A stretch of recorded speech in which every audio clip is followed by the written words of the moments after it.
Hi, I'm Dave, And I'm Paul.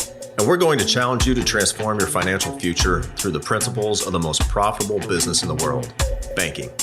We believe everyone should be involved in two businesses, the business that you're in the banking business. Everyday people can replicate what bankers have been doing for centuries to leverage capital and build wealth through private lending. Join us as we uncover the truths about money, expose lies and myths, and flip conventional financial advice on its head. Here we go. Paul, welcome back. Nice haircut. Super motivated. Dude, I was due, man. You are high speed, low drag. The hair, I don't have, straight hair or thin hair. It's thick and it starts to frizz, Mm-hmm. But guess how much a haircut is around here? Well, did you go on base? Get one No. on? Okay, then. On base I don't know. about 14 or 15 bucks here. Around here, they're $30. That's what I pay for a haircut. Oh, dang. Yeah. Well, you go get styled, though. This was 27. Well, it's $3 more, and mine actually, looks, Yeah. good enough. Yeah. Yeah, No, looks I found really this. nice. I found this dude locally who I really liked.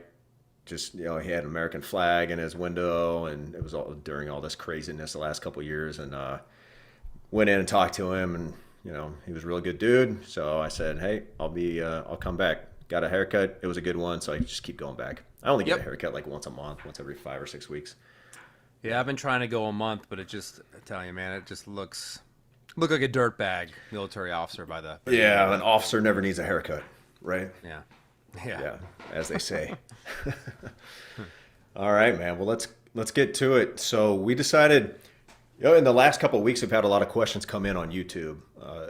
I guess plenty of people watch the YouTube videos as opposed to listen to podcasts. They must like what they see. So Must be the hair. must be the hair.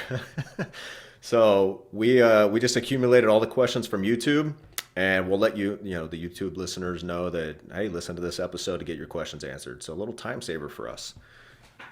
But we'll just knock these out, man. We'll cover the whole gamut, several different things. So I think there'll be something in here for everybody. So listen up. I'm sure you'll learn something that you didn't know before as we go. So why don't I ask you the first one, Paul? Actually, why don't I take the first one? From Adonis Mojica. I don't know if that's a real name or a made up name, but Adonis, I like your style. Are the dividends paid towards cash value or towards policy loan, or do they act like a dividend stock? So that's a good question. Basically, it sounds like, Adonis, what you're trying to ask is, how can I receive the dividends? What are the different ways I can receive dividends? So with most companies that pay dividends, you can receive them in several different ways. One, you can take them just like a stock dividend, like as a check. They can cut you a check and mail it out to you every year. You can leave it with the company, and they'll use those dividends to maybe pay off your loan interest every year, but they'll just put that money aside, and it'll accumulate interest over the time. You can apply it towards the payment of premium. So premium offset is another thing, which is something a lot of people like to do later on when your policy is generating so much in dividends that it covers and more than covers what your premium is every year. So instead of paying out of pocket, some people choose to just redirect those dividends every year to cover their premium for the next year, which is super easy to do because dividends are paid out like every policy anniversary year. So they're ready to do something with those dividends. You just say, hey, my policy anniversary is up. I want you to take those dividends and pay my premium for me.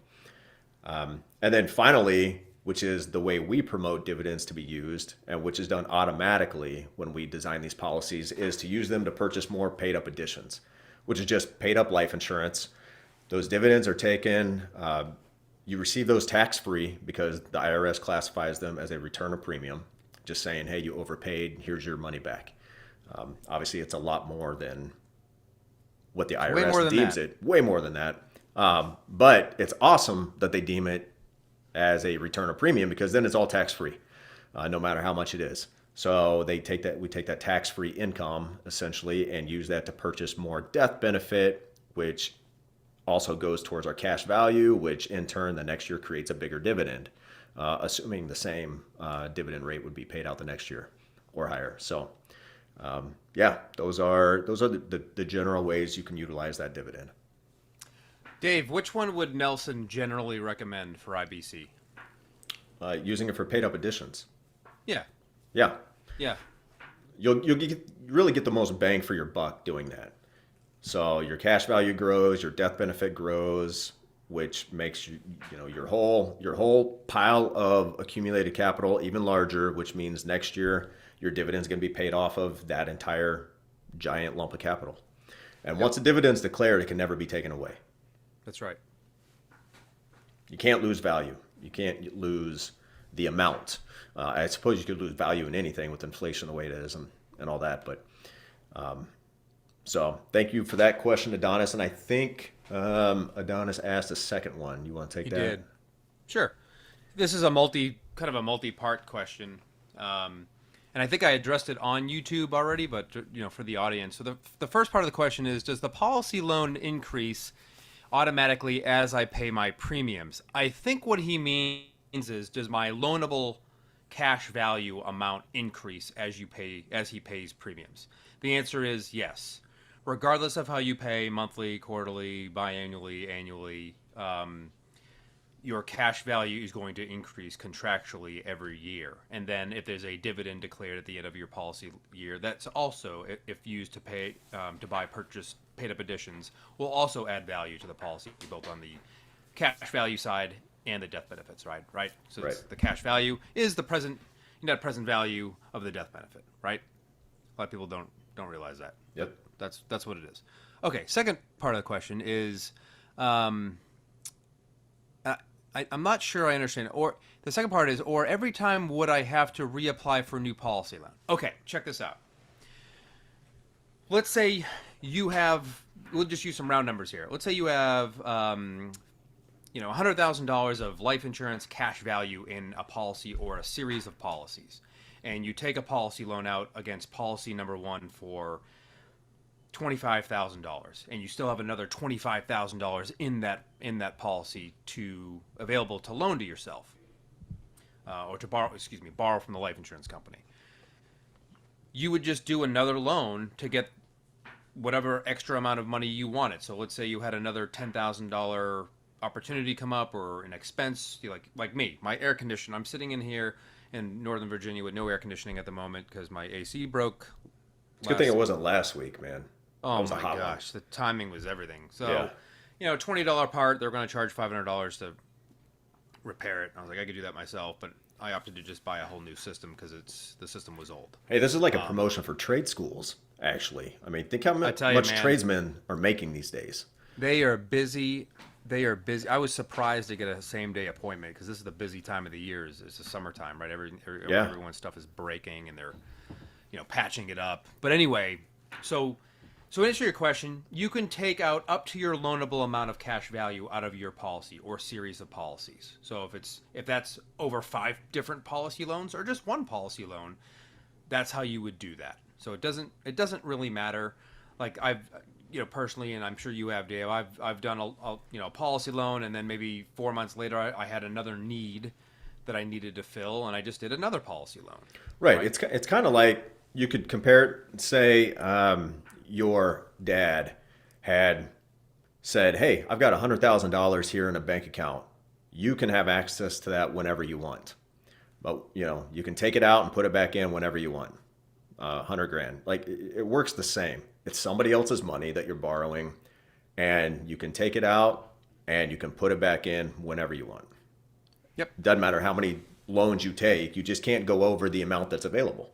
Yeah. Is Dad charging me interest? A good dad would. If he's doing family banking, he would be 10%, buddy. Absolutely. Okay, and then the last part of the question, or maybe it's. I think you basically covered it. It was just. Did I cover it? Yeah. Okay. Yeah. Okay, I did cover that. Okay, and then and basically his last part is, how does this line of credit work? I think we kind of just explained it. So if I've got outstanding loans against my cash value, really it's against the death benefit, but against my loanable value, let's say.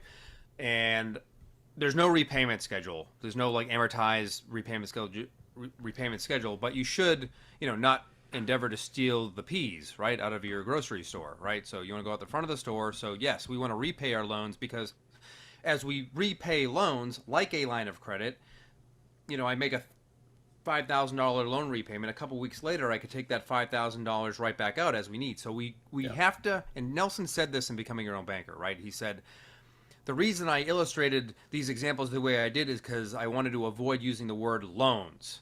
He's like, I would recommend people do, whether it's equipment financing or whatever, policy loans, not use, either, well, in that case they did, but not use dividends to pay for stuff, whether it was premium offset or whether it was, paying for the policy or whatever. Yeah. So anyway, that's how that works. It's just if you can picture a revolving door of money, that's how policy loans work. You put money in, and then a couple weeks later, you take it right back out. Yep. There you go. Cool. Well, so let's move to the next one. And while I'm reading this, why don't you pull up her response to her own question? Ooh, yeah. So Tammy, the laser girl, commented on one of our videos. Maybe you can mention what video that is on YouTube. What episode? Was it the one on debt? Yep. It was the video was using IBC to eliminate debt. Yeah. So Tammy, the laser girl, says, very interesting April 25th. concept. Okay. The idea of high premiums for the rest of my life is kind of scary should stuff hit the fan. If I don't have a lot of monthly cash flow right now to start with high policy premiums, is it possible to start with lower premiums and then add another policy down the road or increase the value of the policy? I'm 53 and my husband is 58, both in very good health. And then how long was it? A few days later. 3 days later. 3 days later, Tammy responded to her own comment before we got in there to respond to her. And why don't you read what her response to herself was? Yep. So 3 days later, Tammy, the laser gal, wrote, just got to page 44 of Becoming Your Own Banker, delivered today. So she ordered it from Amazon or something and then started reading it. And my mind has already been blown at least 6 times, exclamation point. My comment above referenced the idea of high premiums now feels so ignorant. Done right with PUAs, paid up additions, I would have access to a large chunk of that almost immediately. All of a sudden, $10,000 in premium a year, let me expand, doesn't hurt near as much. Outstanding. So Tammy took the initiative, got the book like we recommend every single episode, read it, and answered her own question. And now, like she said, her mind's been blown several times. I'm sure she has just more questions piling up because that's what this does. It gets your mind working. So well done, Tammy. Get a hold of us because you sound like the ideal type of person we would love to work with.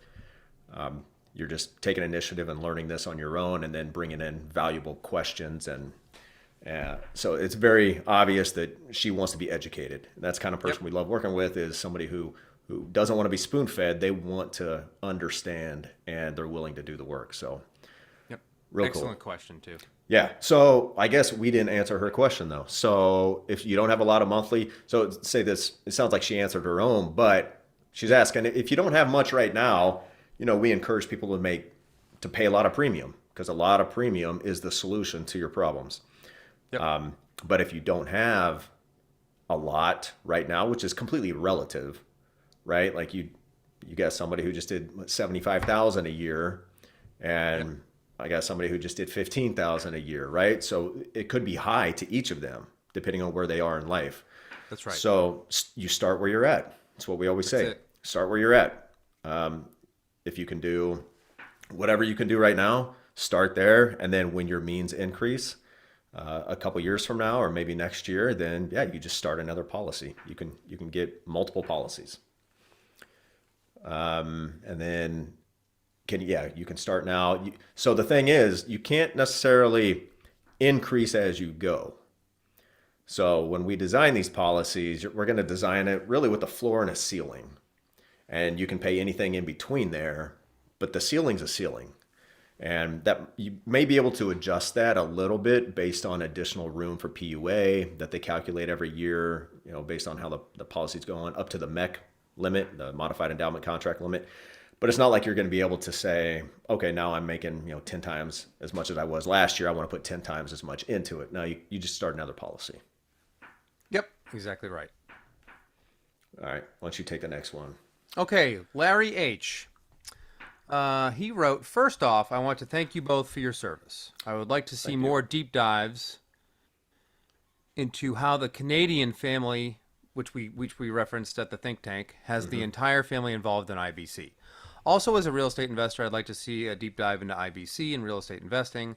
I had not ever thought of keeping escrows in an IBC account. Thanks for doing these videos. Okay, so the family banking thing would take probably an entire episode, and it is on our list to cover, Larry. So we will get to it for sure, because it's something that Dave and I often talk about. But there's a couple of resources we can direct you to in the meantime, where we can learn a little bit more about it. First off, we're going to go back to the source, right? Becoming Your Own Banker, 5th edition, written in 2000 by Nelson Nash.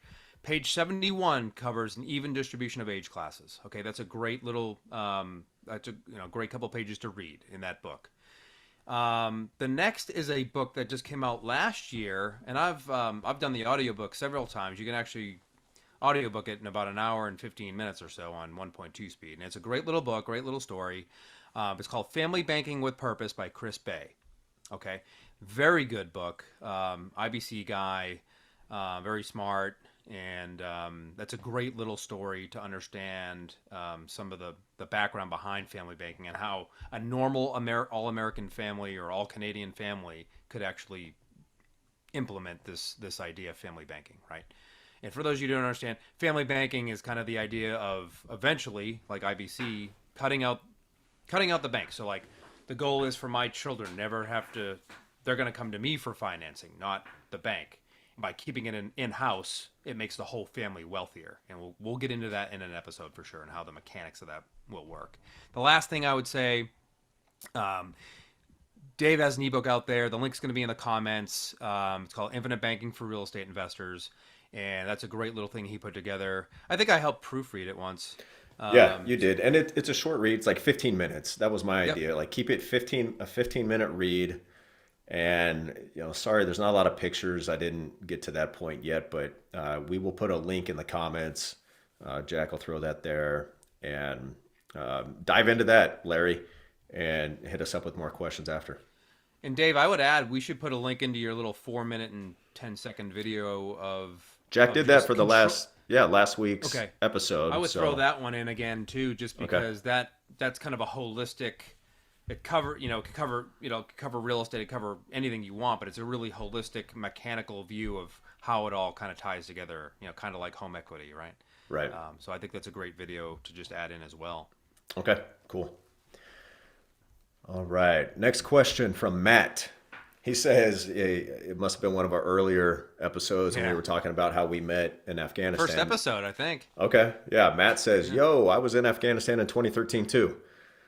How do you find a whole life insurance provider who understands IBC and can structure policies that support the strategy? So it's funny. Matt, Watch this video right now. watch this video. What, this one? it. That Yeah, we're doing? this exact one. Yeah, there's two guys right here. Yeah, there you go. And that's just it. You're not looking for a whole life insurance. When you say provider, I'm thinking company. You're not looking for a company. You're looking for a practitioner. Right. You want people. You got to look for the right person. The who, not how. Right. So who understands IBC and can help me implement this kind of policy? That would be an IBC practitioner, like Paul and like myself. And then we are, if you're working with an IBC practitioner, they're going to be working with a company that makes sense for doing IBC. Right. So, which company you pick, there's a lot less, your policy has a lot less to do with the company than it does with you, the user of the policy, the owner of the policy, and how you utilize it and how you utilize treat it. and how you treat it. Exactly. So don't get all wrapped up in which company. I had that question today from somebody I had a phone conversation with, like, hey, which company, where do I go for this? Bottom line is there's, and I think we'll cover that on the next question too, but the way we choose companies is they got to be a mutual life insurance company. There's two types of companies, stock and mutual. One reports to stockholders, so all the profits get paid out as dividends to stockholders. The other, a mutual company that we use, the dividends and the profits get paid out to policy owners like ourselves. We are first in line. So it's got to be mutual. I recommend, some people say 50 years of dividend history. I recommend 100 years just because there's several companies that have over 100 years of dividend history. So why not use those? What else would you recommend in addition to those two requirements? Yeah, I guess we'll cover Derek's question. I talked to Derek today briefly on the phone. He was a referral from another client of mine, but he's been watching probably something else on YouTube, right? And he's like, I got this idea. I've heard these couple companies, they pay the highest dividend and all this, and I told him we'd get into it because there's certain companies calculate dividends in different ways, right? They're not all using the same arithmetic. So honestly, the gross dividend, declared dividend number to me, frankly, means nothing. I just care that they declared a dividend and paid a dividend. So that's a little nerdy back office type stuff that probably is too much for this podcast. But what's more important, I would say, Dave, is a company that works well with IBC. There's my dog. Great. Yep. Let me let him out real quick. All right. Well, and I would say dividends, the reason Derek is asking this question is because, like most of us, we only come at this from one perspective, the perspective that we already knew and understand, which is stock companies paying out dividends. Yep. Oh, I've got 100 shares and I got a dividend of $50 per share or whatever, right? That's how we think of it, which with a life insurance company, a mutual company, the dividend calculation is completely different. And yeah, that number, that one little number, 5.2% or 6.5%, like that's looking at only one aspect of the entire performance. And it's not the best indicator. Right. And it's also not the number that's credited to your specific policy. It's a gross dividend just declared rate. And frankly, like you said, it means you're never really going to be able to calculate it as far as what it. Anyway, it's kind of like a squared plus b squared equals c squared, where a might be the dividend rate, but there's also b and there's also c. So there's multiple pieces to that equation. Yep. There's mortality expense. There's how did the investment portfolio go for the company. There's all these things that go into calculating the dividend. So I think other criteria, you said old mutual company. I like companies that allow you the flexibility to pay your PUA premium not scheduled, like it has to be on the anniversary of your policy or every month or whatever, where you can pay your base premium instead, and then as the months trickle by, you've got an extra cash, you can start to fill up that PUA rider that you purchased and are paying for. Then you're paying for the contractual ability to pay that premium. I like the company. And like what my favorite company is, because it's probably your favorite company too, but they allow you to do those things. So it works when I say works very well with IBC, that's one of the attributes that I'm talking about of a company. Some companies don't allow you to do that. It has to be on the anniversary date, or you're kind of in violation of the contract. Yeah. So flexibility. That's flexibility. A good one. Yep. Yeah. Good. First-year policy loans. First-year policy loans. Yeah. Yeah, you're Some right. Don't allow you to do that. Right. You might want to know that before you start a policy. They're expecting to have access to some liquidity. Yep. I don't like that. Right. Yeah. All right. So Caroline, is it Caroline or Carolyn? Caroline. Caroline asks, and then I think this question came to you, Paul. How does the dividend work with IBC? How does the dividend make me money? I'm a little confused about that. It's a good question. I'm going to answer this one. Oh, I thought you would take it. Oh, I was asking you. Oh, okay.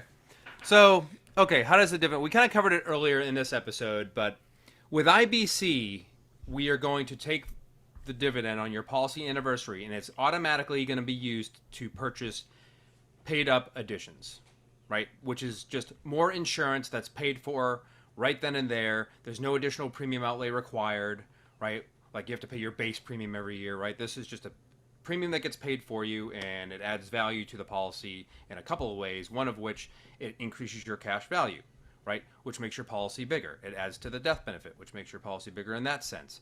Which next year, when there's a dividend, this is that compounding effect that we're talking about. It's going to, your policy value is bigger for that second year, so now the dividend's going to be bigger, and so on and so forth as you pay your premium. So that's how kind of the dividend works with IBC, and we kind of covered the other uses of the dividend as well. But you wouldn't do that. You want to do it to use to buy PUAs. And I think I kind of covered the second part, like how does the dividend make you money? So it's basically, it's helping you increase the capital base of your policy and adding to the death benefit, right? So there's that future cash flow, which is the death benefit. So when we all graduate, there's going to be that, someone is going to receive that cash flow, that future cash flow. And then it's also adding to the now, it's adding to my cash value that I can, that I can leverage, right? And use today as the living benefit.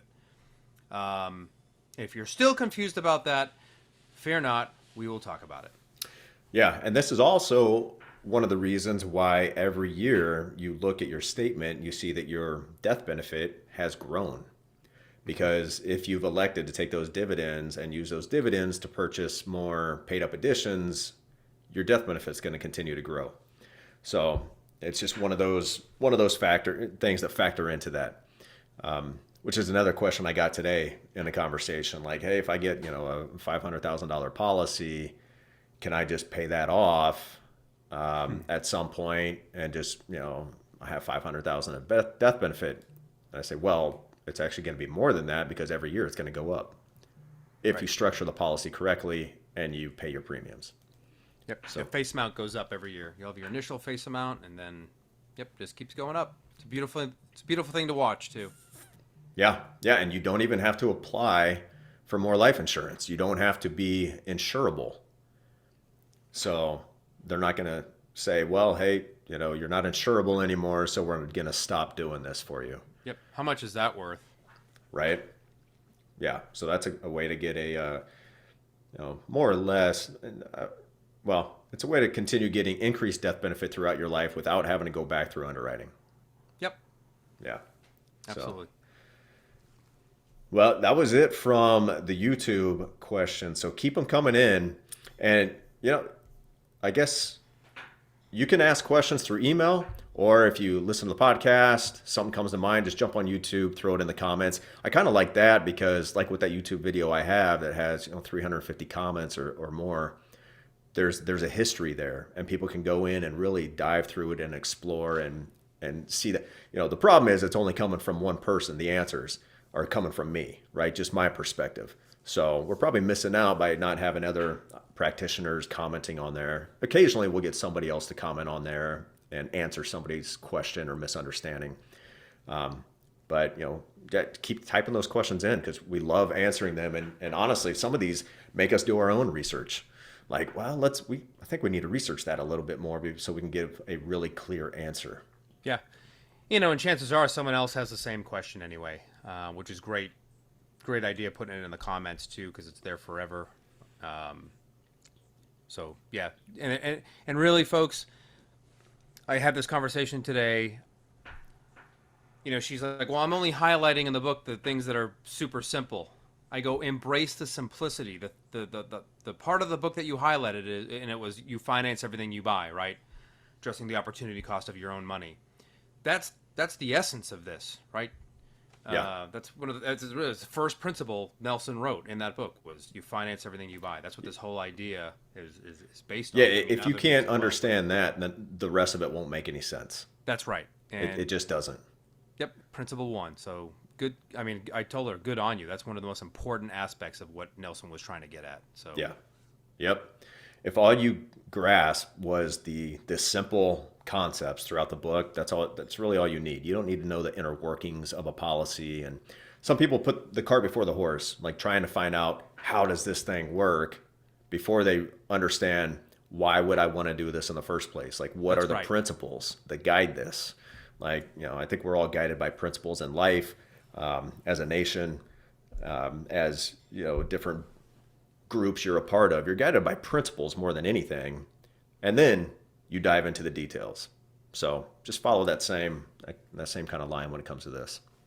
Mind if I read my response to her?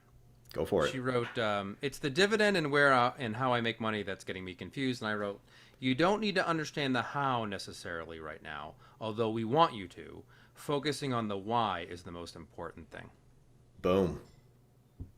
We think too much alike. It's like I responded to her. Crazy. Yeah. Now, so it's good on you, Caroline, and keep it up. Appreciate it. Yeah, absolutely. Well, keep the questions rolling in. We're happy to answer them. And we will catch you all next week. Yeah, with new air conditioning. Thank goodness. Yeah, good. And maybe your hair will have grown out by then.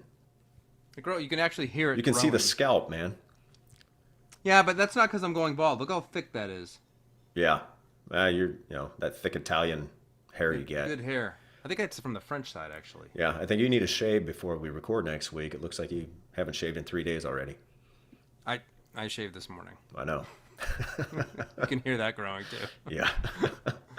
All right, man. All right, we'll see you later. Talk to you. Bye. Hey, thanks for listening, everybody. If you'd like to have a conversation with us to see how you can become your own banker, or if you have any questions or topics you'd like us to tackle on a future episode, please send us an email to davidandpaul@theibcguys.com. And subscribe and leave us a review if you're on Apple. Follow and leave us a 5-star review if you're on Spotify. And please share this with your friends. We'll see you next week.